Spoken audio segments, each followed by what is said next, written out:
Life's too short for worry and stress.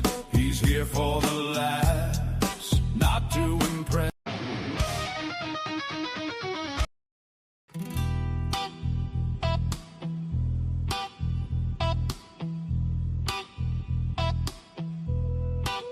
Go get fucked. Kieran's here with a grin, a stubby, and zero fear. Life's too short for worry and stress.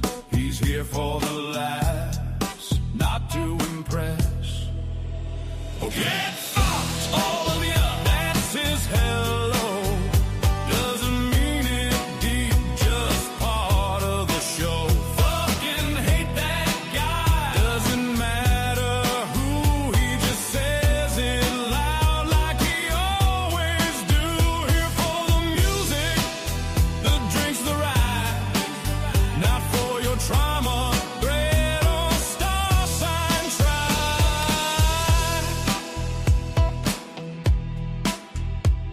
No drama, no guilt, just pure release.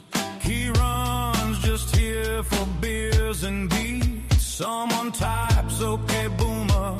Oh, it's begun. He replies, I was cooler than your dad, son. Get fucked, all of ya. And he means it kind, in a weird sort of Kieran peace of mind. He don't rage, he just winds them tight, drops a bomb, then logs off for the night. Fucking hate that guy, doesn't matter who, he just says it loud like he always do. Here for the music, the drinks, the ride. Not for your trauma, thread or star sign, try. Look, I'm not trying to hurt feelings or nothing. I just think everyone's a bit soft these days. Especially that guy. You know the one? Fucking hate that guy.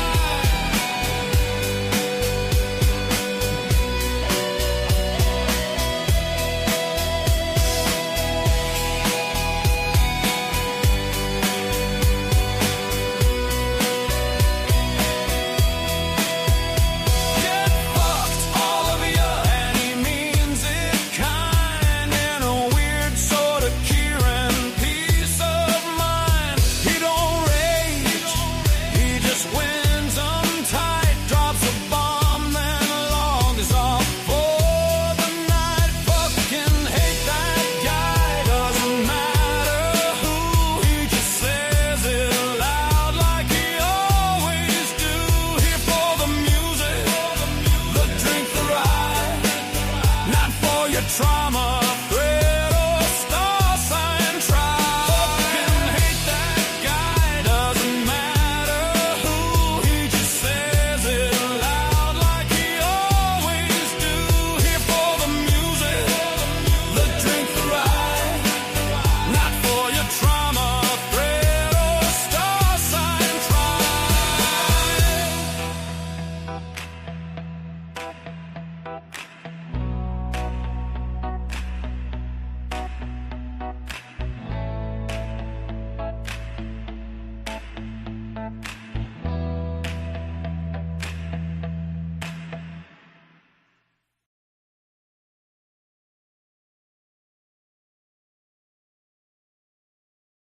I was muted. Luckily, StreamYard gives you a little notification, says you're muted. Thought today I've been enjoying doing these little reviews of some of Andrew Wilson's work. I've said it before. He's such a good debater and such a force of nature intellectually that I enjoy watching his work, and I love reviewing it because even though many times, say for example on whatever, they'll cover the same topics again and again and again, you still get something else out of it each time. Each time you watch Andrew make the similar arguments or address similar issues, I still get something else. Either a perspective I hadn't thought of on a certain thing, or another way of arguing a point, which I just find it so educational, basically. Hey, Jacob Blades, good to see you, my man. So anyway, I saw this one with Rich Cooper. It caught my attention today. This is off Andrew's own website. He has a list of videos, and they're all kind of not clips, but they're taken out of various things that he's done. I'm assuming whoever's preparing these videos thinks that this is the material that would be, best to be putting out there on their public part of their page. So I watched some of this debate between Andrew and Rich Cooper. To be honest, I couldn't stand it. I couldn't stand to hang around and watch it. I've known about Rich for quite some time, quite a few years, when I first discovered the Red Pill material with Rollo Tomassi and Ryan Stone, Rich Cooper, Aaron Clarey. They used to all kind of they had their own projects, but they also used to collaborate quite a bit. Look, I got inspired in certain things by the Red Pill stuff, but I never quite bought it all. Right, there was always something about it that just didn't sit right, and that's something that Andrew's helped me to understand, his view of the Red Pill stuff, and that's what comes up here. So I thought this would be interesting because Rich was a bit of a dude in the so-called manosphere. I don't think they would have called themselves that, but I remember what I did watch of this debate. I remember thinking, crikey, Rich doesn't look good. His arguments and his perspective don't look good. I thought to myself, he actually sounds a bit like a whingy woman, which I thought was pretty bad, given that that's the opposite of what his online presence is supposed to be. Anyway, I'll share it up and we'll watch a little bit. I do like to react quite in depth. So now this is kind of a cold reaction. Like I said, I've seen parts of this, and I do like to break these down pretty in depth, almost line by line sometimes. So, because like you can go and watch the video anytime. Just go to Andrew's channel and click on videos. You'll find it there, thecrucible.com or The Crucible on YouTube. All right, let's give it a go. We'll share it up. There we go.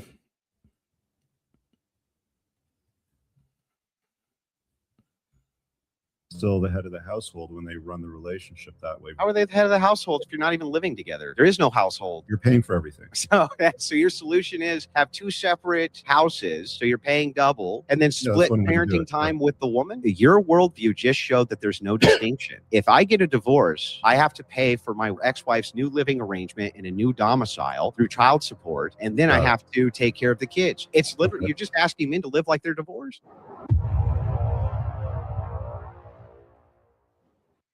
That was kind of funny. Andrew was pointing out. I didn't think of that when I first saw it. Yeah. He's saying, just skip the marriage. Just go straight to divorce. Shit. Your whole argument always seems to go back to like it ought to be this way in a perfect world. No. But the problem with Christianity and the churches in general is they're compromised. Right? Like some of them ruin most Western religions today. They're painting rainbows on churches or allowing kids to attend, even in Christian churches. There's been plenty of examples of that. So yeah, but I mean, secularism. No Secularism is no protection from that. That's the first argument. It's not like you being not a Christian is going to protect you from having your. Hang on. Let me slightly respond. Better, but it's no. It's not just slightly better. It's overwhelmingly better. Descriptively, now it's true. So let's untangle a couple things. Yeah. The first thing is, if we're talking about an is versus an ought, I'm not even to what we ought to do. I'm talking about what is descriptively true right this second, not what is future and utopian, right?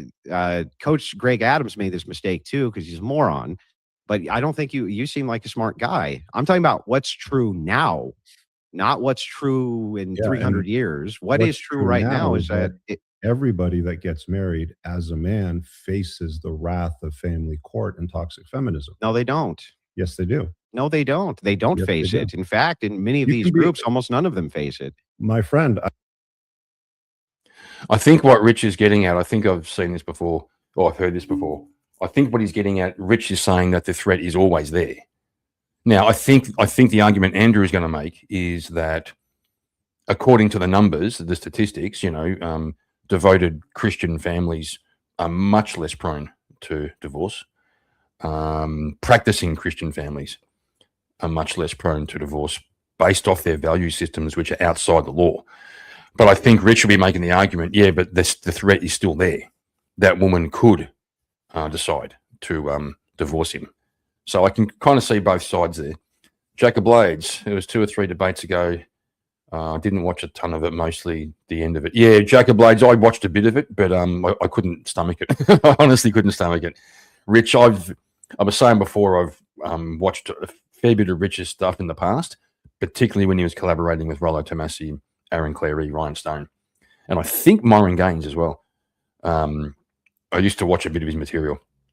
Never quite bought it myself. So I was looking forward to this, but I thought Rich's came across as particularly unimpressive and unconvincing. I have a gentleman that I spoke to a couple of weeks ago that was in a Christian Orthodox marriage, 8 kids. Mhm. The wife and the pastor turned against him, threw him out of the court. He got divorced, raped, alienated from his kids. Would you like me to keep telling you more stories? Do you about think, those- hang on, Rich, do you think that because some bad things happen to some people, that means all people in that group are going to experience those No, bad what things? I'm saying is that there is no consistency with the churches these days. It's not a buffer. It doesn't offer a significant enough of a improvement in the outcome that I would say that it justifies taking the risk of living in a way that looks like marriage to the government. Okay, well, let's try this then. If that's the argument, if the argument is any risk is too much risk, then what is the proper way in which we raise children in the 21st century? Can you walk me through how a guy who is, I don't know, 23, wants to have kids, Sure. okay? How's he supposed to do that without A, having a bunch of wealth that he's not going to have at 23? That's just not going to happen. Right. How does he actually have children and raise them absent That's moving a great into question. hang on. Andrew's asking a very good question.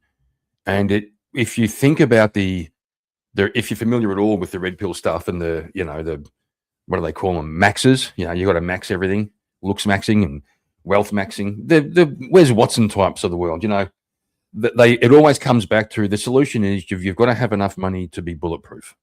Right. That's what it basically comes down to. You've got to have enough money. If you want to have a family, you want to raise kids, you want to do all that, the only way you can manage it safely is to have enough money that you're bulletproof. Even though you won't be bulletproof, I think Jeff Bezos handed over $35 billion. Now he can afford it, so I guess he's bulletproof in that sense. But the idea that these guys always kind of come back to is, just make sure you have enough money, and you'll work the rest out. Andrew's kind of calling on that and seeing what he can come up with. Hang on. Okay, go ahead. Let me finish the question. Absent risk mitigation. So what I would say is there's no way to have good outcomes for children absent being in a married home in a general sense. There are sometimes where it can work out. Most times it doesn't. The outcomes for the children are bad. Cohabitation outcomes are almost always universally bad. Mhm. But risk mitigation, we're talking about through traditional marriages in the church, seem to buffer against this in a significant way. So I'm 23, I want to have kids. How do I do that absent a wife exactly and get good outcomes? Can you tell me that? No, No. I don't have a solution to that for a 23-year-old. But what I can tell you is there's lots of opportunities as a man navigates life, becomes more seasoned, creates some value and renown for himself to structure himself in such a way where he can have children, still parent them, and not invite the government into his life. And that would Yeah, but that's not going to involve be available for the majority of men, right? marriage at 22 or 23. No, you're right. But that's not going to be available to the majority of men. The vast majority of men, that's going to be unavailable to. Yeah, and that's the shitty thing about the environment that men live in today is that they're forced to deal with the reality of, hey, I'm religious, I'm 20 something odd years old, I want to get a gal and have a family and have a bunch of kids running around, have a good time with them. I get it, children are wonderful, but the chances of them being successful in the outcome that you'd like to predict for them is very, very low. Men No, are it's very. So basically, Andrew's helping Rich to paint himself into a corner, which Rich may not object to, but there's no way out of the reasoning that it's just hopeless, right? It really is effectively blackpilling. Rich is kind of making the argument, yeah, for most people, for most blokes, it just isn't going to happen. There's no way to be secure in a marriage. There's no way to raise children with your partner without the threat of divorce and family law. So it's Andrew's got an optimistic view and talks more about risk mitigation. Okay, like everything's got a risk. Everything's got a risk. Your kids start driving, it's a risk. So what do? Well, you make sure you teach them properly, and you maybe they can do some advanced driving courses before they hit the road, etc., etc. Everything's got a risk. And Andrew is arguing, well, marriage is worth it. In the right context with the right woman, it's worth it, especially for raising a family. Rich's perspective just ends up back at the usual old thing. Yeah, a few really, really rich guys they'll get all the bitches. That's about all that amounts to. Very high. That's my whole point. No, hear me out. Men are not equipped very well to deal with modern women today, and the type of women that are available to men, the inventory that exists in the pool, are of such low quality. It just doesn't make sense to live in a way that looks like marriage to the government. You can love a woman, you can have a relationship with a woman. I just don't recommend that men live in a way that looks like marriage to the government, because that's where the potential outcomes can get really problematic. You can still have children with women and raise children. How? You don't want to live in a way that looks like. Yeah, how are they supposed to do that, dude? Well, there's a few ways. I'm glad you asked that question, because there's a few ways to mitigate the risk, or at least reduce it somewhat. Canada would be off the table completely, because there's no opportunity here to do that. But you could move to a state like Kentucky, for example, or Florida. I can't remember what the other two are, but there's a website called the National Parenting Org, and they produce a report card every year telling you which states are not hostile towards father. Notice I don't say friendly towards fathers, but not hostile towards father, where the outcome is a default 50-50 arrangement. Yeah, what about the outcomes for the kids? That's what I'm concerned with. Yeah, so the outcomes for the kids are obviously better when the parents stay together, and you reduce the risk for the mom to leave dad. And Kentucky successfully did that. They lowered the divorce rate by 20% by assuming default 50-50 custody on divorce. She would have to prove that he's some kind of a degenerate piece of shit, dealer, gangster, or something like this, where it would warrant her getting custody. But if you live in that state now, they're seeing the divorce rate drop by 20%. Well, then you've created a contradiction. You've created a contradiction here, Rich, because earlier when I asked you, I said, Rich, why is it that if you're in a low risk category as a group for getting divorced, shouldn't you do it? And you said, well, any risk is too high. But now you advise that men go to a state where they still run. Hang on, Rich. Hang on. Let me finish, bro. I just heard you out. The contradiction here is obvious. If I ask you, why shouldn't people who are in already mitigated low risk groups for getting divorced shouldn't do it? You say, because the risk is high if there's even one divorce. And I go, okay, but what should they do then to raise children? You say, well, they should go to some place where it doesn't assure them not getting divorced. Well, that's hang on. It only helps mitigate the risk. And it's like, but that's my argument. My argument is that these groups are already mitigating risk. This is the part I really like about it, is when they're both arguing the same kind of point. Andrew picks this up. Rich is saying, now they both agree that the best outcome for children is a married couple, or a couple who cohabitate and co-parent, right? They both agree that. Rich is saying that the marriage approach is too dangerous, and that you want to mitigate the risk of divorce court, etc., by living in some sort of a separate household setup where you can't be, I'm assuming, where you can't be accused of cohabitating, so you can't fall under the banner of de facto marriage or common law marriage, etc. So Rich is saying mitigate the risk, and Andrew is saying, I'm saying mitigate the risk, and one way to mitigate the risk is through religion. That it seems in certain religions, marriage is much more successful and much less rates of divorce, better outcomes for children, etc., because you've mitigated the risk. Really interesting. I think Rich is, again, they're talking past each other a little bit, in that Rich is discussing the broader, like a broader sort of section, like all religions, for example. He would say, you know, like you said before, many Christian religions are actually woke. Andrew's sort of saying he's going, I'm assuming, drawing upon his experience and his research with Christian orthodoxy, or Orthodox Christianity, sorry. But I think he's making more of a cultural claim that if you have a society that values marriage, that would include things like social shame and, you know, but also buffers and supports for married couples, encouraging them to stay together and to work things out, that you can mitigate it even better than, I don't think Rich's way does mitigate, to tell you the truth. Why is it that you shouldn't be gravitating towards the groups which mitigate risk when that's your advice to men now? Great. So what we're saying then is Kentucky mitigates the risks better than Christianity. No, it doesn't. Apparently. No, it offers, it assists with a de-incentive, but if you were a Christian in Kentucky, then your risk would be mitigated by double.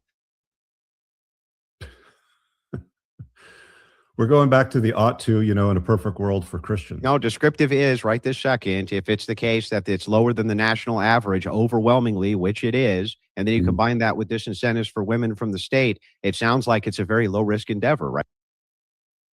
I get the impression Rich just can't understand the idea that Andrew is describing outcomes within the context of Christianity. And I get the impression every time Rich just hears the word Christianity, he goes to ought. That Andrew's saying you ought. Right. He's not directly saying that at this stage. I guess he is saying, if you want to mitigate risk, why wouldn't you go to the things that demonstrably mitigate risk, such as Christian ethics, Christian communities. But Rich just seems to be a little bit, oh no, you said Christianity, that's an ought claim. No, we aren't doing that. Right, Rich? It's a high enough risk that it's not worth any man to live in a way that looks like marriage to the government. I mean, like, even but you just had to move to a place where. For a second, Andrew, I'm so you gotta let me talk sometimes too, okay? I've been letting you talk. In heavy like Eastern Orthodox countries like Russia, the narrative is still women get 80% of custody orders, right? This is across the world. This isn't just in North America. This is how we see family courts and religion apply to men and women's lives. And the whole point of a marriage, the whole point of marriage and children, you would say what? To pass on your name, pass on your DNA, to name your sons, to leave a legacy behind? What would you say it is? Well, it depends on the worldview. From the Christian worldview, we feel that there's a commandment to do so, to multiply and to get, and for the most part, for most men to get married. Not every man's called to do that, but generally speaking, most of them seem to be. They seem to want to be with a woman. They seem to want to have children with that woman, and they're commanded to do this. From a secularist perspective, or a non-Christian or a non-religious person, it seems to vary based on things like you mentioned, perhaps legacy, perhaps they have different incentives for why it is that they want to do that.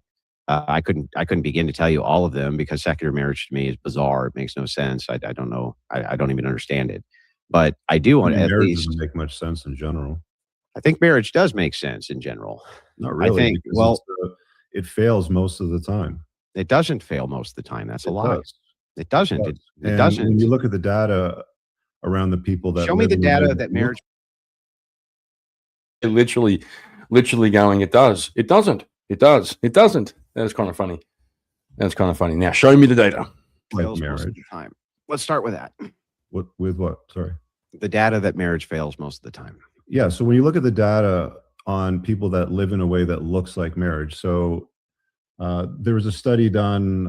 Aaron and Acevedo covered this. The effects of love on long-term relationships, and they found that less than 13% of people in the study, and I can't remember the count. I think I wrote it down over here. Hold on a second. It was 6,000 something people, 6,070 people over a span of 8.84 years. And again, the title of the study is Does Long-Term Relationship Kill Romantic Love? 12% are in love and 3% are in a state of obsession or bliss. I think that's why most guys would want to get married, is they think that they're going to be in a state of obsession or bliss with their wife into perpetuity and be granted access to lots of enthusiastic sex whenever they want it.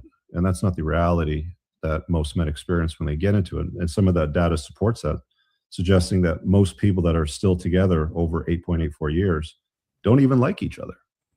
So you're saying that, yeah, the divorce rate is, I don't know, 40 something percent or whatever it happens to be.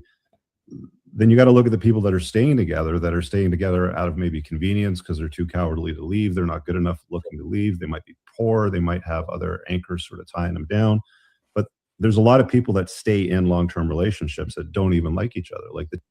That could be true at the point of at the time of the questionnaire. That could be true. But it's possible people work through their marriage, if they stick with it, that they can work through it and perhaps change that, maybe come to like each other again. So that's only a slice of time. Be interesting to see a longitudinal study over long-term marriages to see, how the relationship changed. Was there a period in there where they didn't like each other? I would say probably yes. Chances of you being in love with your spouse is very low. So what? Yeah, so what? So the question here that I'm asking you is, well, the point that I'm making is man wants to have kids kids in long-term relationships, because you're saying it's worth great, but let's live in a way that look like marriage. And I'm telling you, the data suggests that that's not reflective of what. Yeah, here's the problem. I would wonder what Rich, and this would be a genuine question, I wonder what Rich would consider to be love. He said the odds of you being in love with your partner are very slim. I would really be curious what he would consider love to be. With the argument where it holds no muster and it doesn't even contend with what I'm asking you. What I'm asking you is, if you want to have kids, you want to have children, and you want good outcomes for the children, what other than marriage, especially from a religious perspective, is going to create better outcomes for the children, Rich? That's the question. Now, you keep defaulting to, what about me, the father? What about me, this guy? I get that. Worthwhile for men, so I'm talking about men, right? This is the angle. This is the prompt. Yeah, but the thing is like, I'm always trying to bring it back to men. But you see how men want to have kids, sure, and so they want their kids to have good outcomes. And sure. So, how are men going to have their kids have good outcomes? Well, you can have kids and not live in a way that looks like marriage to the government. Yeah. Okay. How? You have kids with a woman. Mm-hmm. You don't live together, and you parent them together in separate homes. What's that looks the same as divorce. It really does. That looks the same as a divorce arrangement. It really does. How is that different? And that's the unfortunate reality of the world that we live in today. What? So your solution is... So I think Andrew just made, I get the feeling, I'm mind reading, but I'm inferring from Rich's answer and his body language that he just realized that his position is pretty much black bill, right? I think Andrew just walked him right into it. And Rich, to his credit, didn't try to wriggle out of it. He didn't try to say he I didn't say this, didn't say that. He copped that right on the chin, right on the intellectual chin, and said, yeah, well, unfortunately, it was like he was saying, I'll put words in his mouth to a certain degree. It's like he was saying, well, that is the logical conclusion of my thinking. And so that's unfortunately how it is. That was pretty epic, actually. Andrew's so good at this. He's like a fucking razor blade with his logic. Sharp as. And so precise and on the point. I fucking love watching him work. If you get, so here's your idea. The only difference is the man is still the head of the household. Hang on. Here's what you just said. If you get divorced, am I allowed to respond? Is that the men are still the head of the household when they run the relationship that way versus they're not the head of the household. Women are still. Sorry? How are they the head of the household if you're not even living together? There is no household. You're paying for everything. Yeah. So again, like I said before, Rich has gone with that perspective that a lot of these red pills guys do, especially the he presents himself as a kind of a coach. I think he works in finance. I don't know if he does financial coaching, or I've seen him do coaching women or people who ring in with questions, a bit like a Kevin Samuels kind of vibe. I haven't seen a lot of it, but I have seen some. These guys who present themselves as these leading figures, they're, like I said before, their advice is get rich, right? Get wealthy, and then you can sort of do whatever you need to do. So if you've got to buy 2 houses, so you and your wife don't, so you and your girlfriend or you and your baby's mother don't live together, buy 2 houses. You know, one's you live in, the other one's an investment. They're both in your name. She can have your children and she can stay over there. You can co-parent and blah, blah, blah. Jeepers. That's, just get rich. Okay, so your solution is have 2 separate houses. So you're paying double for 2 separate houses, and then split parenting time. Split parenting time with the woman. What's that? Your idea here is pay for 2 different domiciles and then split parenting time with the woman. Now, if we had a divorced relationship, you would be living in 2 domiciles and splitting the parent time with the woman. So hang on. So if the risk of divorce is, well, you may not be able to see your. Well, also the difference with Rich's is it's even worse. Under Rich's position, which is the same as the description, the same as Andrew's, 2 houses, living apart, sharing custody, and in Rich's world, the man pays for everything, so he can claim to be the head of the house. In Andrew's description, the guy's paying half because he's got half custody. So Rich's description is actually worse for the man. Kids. And you may have to be paying for your. Hang on, Rich. I don't think that men are needed to do let me much of the parenting when children are small. Let me finish my point. You're talking about parenting, right? Yeah, let me finish my point and then respond to it. Then respond to it after I finish it. Your worldview just showed that there's no distinction. If I get a divorce, I have to pay for my wife's new living or ex-wife's new living arrangement in a new domicile through child support, and then I have to take care of the kids. Under your view, you're just saying, go ahead and get cut right to the end and go ahead and begin paying for her domicile and support. It's literally, you're just asking men to live like they're divorced. No, that's not what I'm saying. There's no difference. Yeah, there is a difference because the court. What's the difference? Hear me out. I'll explain it to you. All right. The court is running the show when you get divorced. Women run the show when you get divorced. Same outcome, though. They leverage family law for their benefit. They're getting 80% of the custody orders. Whenever there's child support that's required, it flows from the father to the mother. If there's alimony that's arranged, 97% of the time it goes from the father to the mother.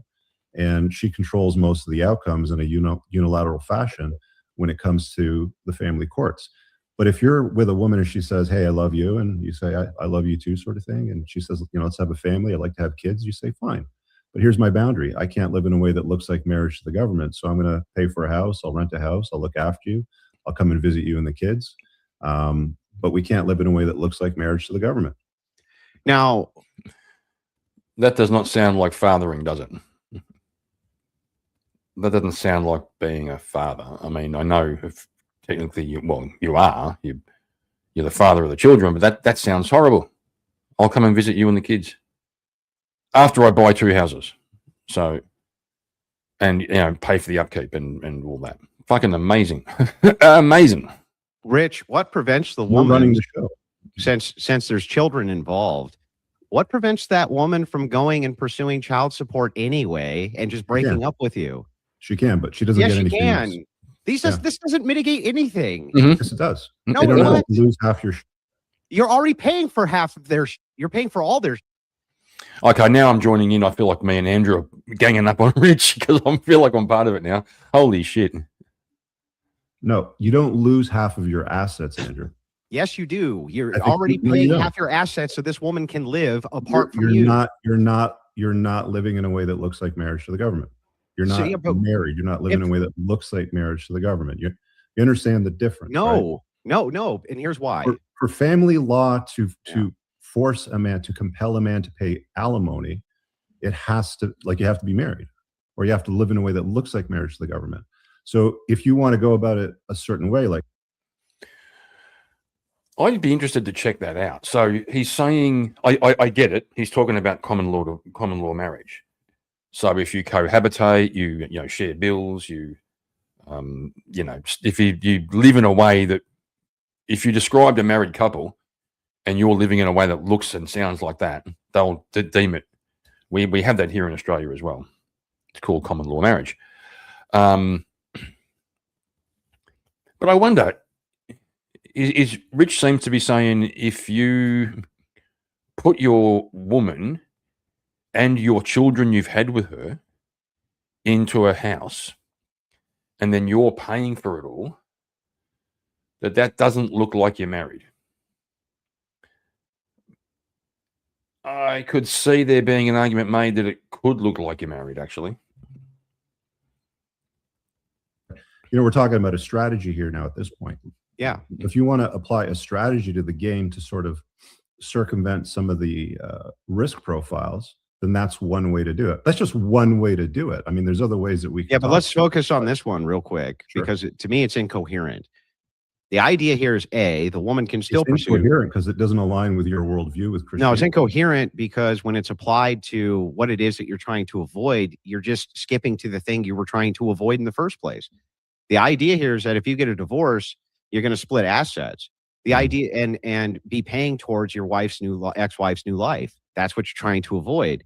Under your view, though, you're just doing the same thing. You're just paying for her assets in the same in the same exact way, and she can still pursue legal action through the kids. That doesn't stop her from doing that at all. Yeah, and you have taken out the risk mitigation now of religion.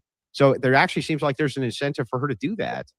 The remedy that she can apply for will be child support, right? Yeah. She can't apply for alimony. She can't apply for half of it because they're not living a way that looks like marriage. The state will always make sure the children are looked after. That's what they do. Don't know. I still reckon you could make an argument. It'd be interesting to see it made that if you set up a situation where one person is completely dependent upon the other, that could look like marriage. Right. So say, for example, he had a job where he had to travel all the time. Just some crazy job. He had to travel all the time. And for 95% of the year, he's away and she's at home by herself with the kids. And he's paying for everything. That still looks to me, could make an argument that looks like marriage. G'day, Stace. Nice of you to drop in. Good morning, good afternoon, or almost good evening, yeah. Anywho. So there's no avoiding the state. Well, let's just agree on something. Like, some of the biggest risks for men are what? Child support, alimony, and the loss of half of their assets, yeah? Yeah. So you just eliminate two of those risks. And the only thing that you would have to deal with is child support versus marriage, where she can take half of your alimony and child support. You hang on. You haven't done that exactly. So no, you haven't eliminated this risk. So here's why you haven't eliminated it. You're still paying out just like you were divorced. You're still paying out just as though you were divorced for this woman to be taking care of your kids for half her assets, and you're living apart from her. And what this does is this also creates a massive problem, which is that the outcomes for the children are still not going to be as good as if they were at home with mommy and daddy together, because we have all the data in the world to provide for this. That in split households, how much data do you have on the model that I just described to you?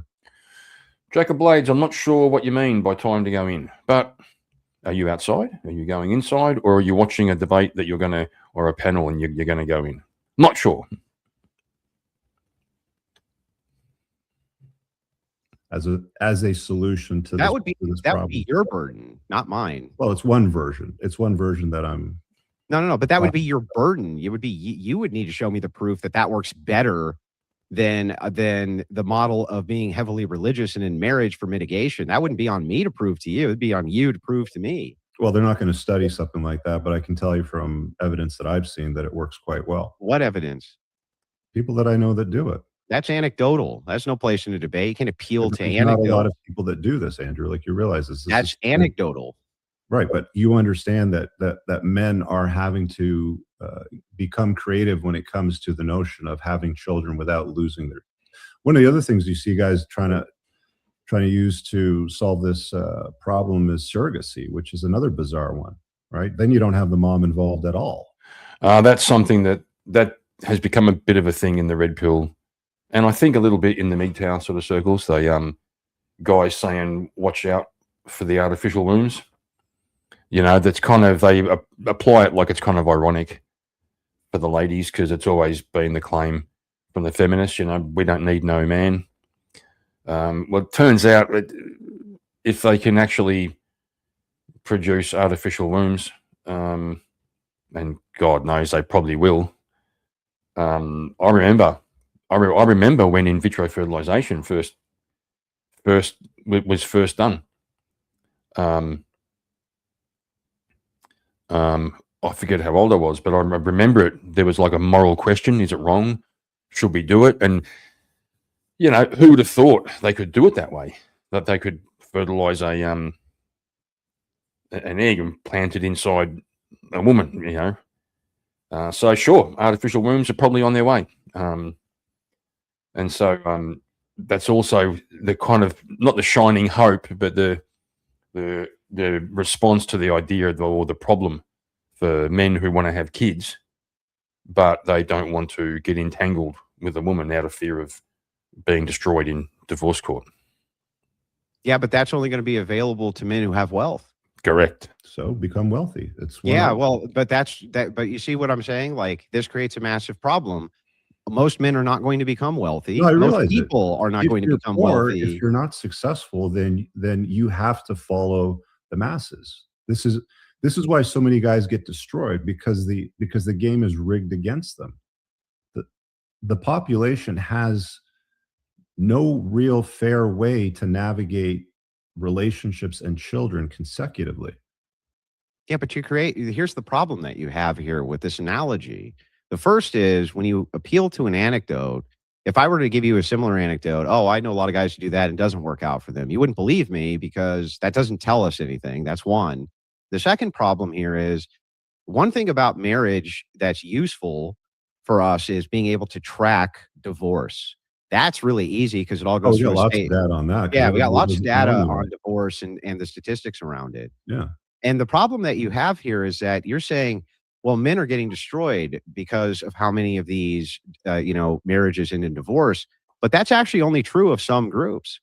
Some groups, your risk of divorce is very, very small. It's very tiny. It's well within what I would consider. Again, what is the difference in risk for divorce for people that are Christians versus non-Christians? It depends on which type of Christian we're talking about. If you're nominal Christian, you're on par with the national average.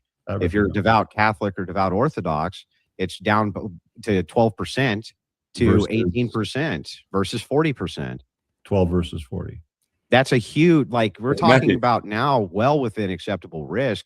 If it's the case that 5 to 10% of people who ever have a drink are going to become alcoholics, right, you wouldn't say that that's so much risk that you should never have a drink. That's within what I would consider acceptable barriers of risk. You're now part of an 80 to 90% of success rate, rather than, you only view it as 10 to 12% failure rate. I view it as an 80 to 90% success rate.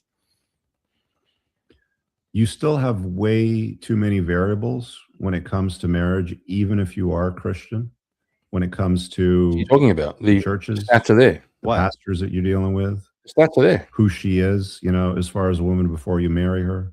The fact that women always reserve the right to change their mind at any given time about you later on down the road.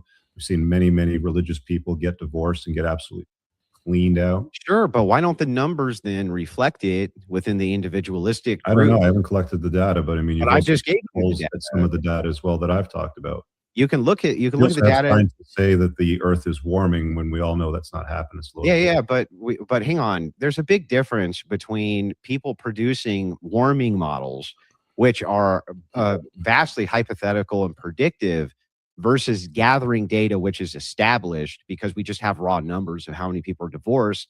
within which category, which group. I mean, the So, vast do majority you of think you're climate gonna models, they try to point to statistics that are as accurate as possible, but Well, I mean, we have accurate records of how many Sure. have been divorced, man. That's not hard to gather. Yeah. That's not hard data to figure out. And so why if aren't that's you the pushing case, for Hindu type of religion since the divorce rate's lower, or for I Amish agree. style living? Yeah, divorce actually, I rate's agree. lower? What I'm looking for is what is the things inside of these religious models that's keeping the divorce rate so low compared to the average. Yeah, this is the part I remember when he got to here. I remember this bit. I mentioned it earlier in this stream. He's going for the social factors when he says, if you can look and say within Hinduism and within Christianity, there's a lower divorce rate. Well, what's the common factors there?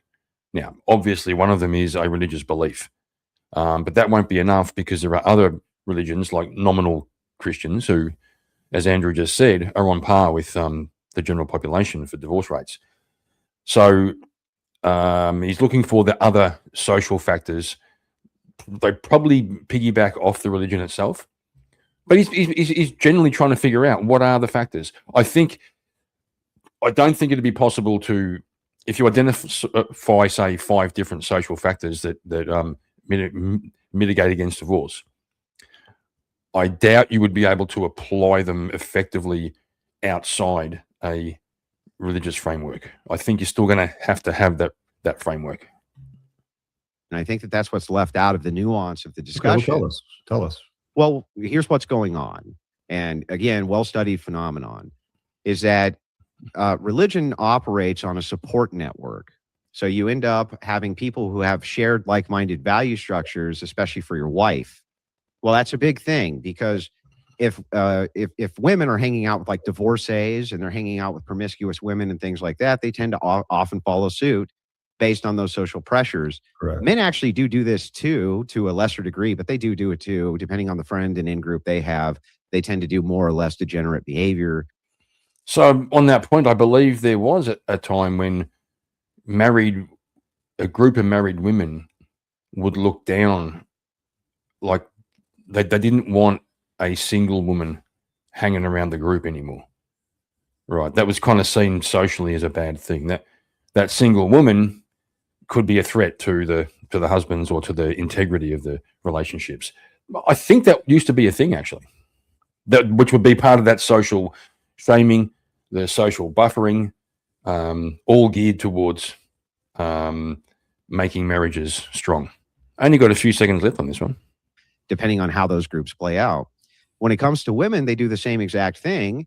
But now if you have a support group and a support network that's like-minded and is focusing specifically on the same value structures, which is stay married, here's what the role of the woman is, et cetera, it creates a reinforcement in those communities, which mitigates against divorce, and it gives a support network to people having marital troubles. That seems to be what's going on.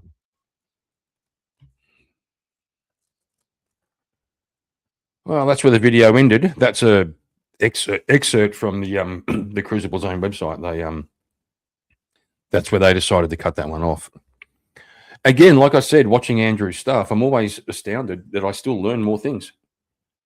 You know, I can watch the same debate over again, and there's so much going on there, so much detail that even watching the same thing again, I still get a different insight into something in general, or a different another angle in terms of debating, learning strategies. It's the guy is just dropping gold all over the place, and I'm just spending a little bit of time picking that gold up, you know. All right, I've got another one, but I think I might come back and do that one a little bit later on, maybe this afternoon. So the question of this one is it sinful to go on whatever? That's kind of an interesting question, isn't it? Looks like Glenn Lawrence is moderating. So this, I think, is going to be an older one. I've heard Andrew argue on this point before, that I kind of remember at least one of his arguments about why defending his appearing on whatever. as if he has to, or responding to claims that him doing that is wrong. I've seen him respond to it before, but yeah, I'll check that one out. It goes for about 18 minutes.